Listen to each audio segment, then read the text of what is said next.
ইরানের সঙ্গে ইসরায়েল যুক্তরাষ্ট্রের সংঘাত ঘিরে গোটা মধ্যপ্রাচ্যে কড়া সতর্কাবস্থায় ছিল মার্কিন সামরিক ঘাঁটি।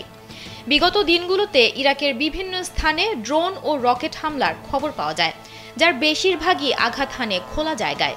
এই হামলার পেছনে কারা জড়িত তা এখনও নিশ্চিতভাবে জানা যায়নি, কেউ এর দায়িত্ব স্বীকার করেনি।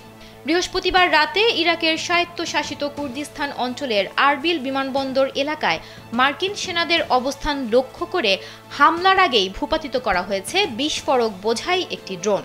ওই এলাকায় মার্কিন নেতৃত্বাধীন সন্ত্রাস বিরোধী জোটের সেনাদের ঘাঁটি ছিল। কুর্দি নিরাপত্তা বাহিনী জানিয়েছে, রাত 10টার দিকে আরবিল আন্তর্জাতিক বিমানবন্দরের কাছে বিস্ফোরক বোঝাই ড্রোনটি ভূপাতিত করা হয়। কাম অন ব্রো, এসব অনেক কিছু আসবে আর যাবে, এক্সপার্ট কিন্তু থেকেই যাবে।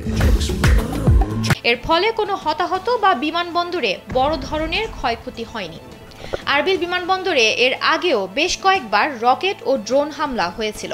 ইরান ইসরায়েল সংঘাতে যুক্তরাষ্ট্রের অংশগ্রহণের জেরেই ইরাকের মার্কিন ঘাঁটিগুলোতে নতুন করে হামলার টার্গেটে পরিণত হয়েছে বলে মনে করছে অনেকেই।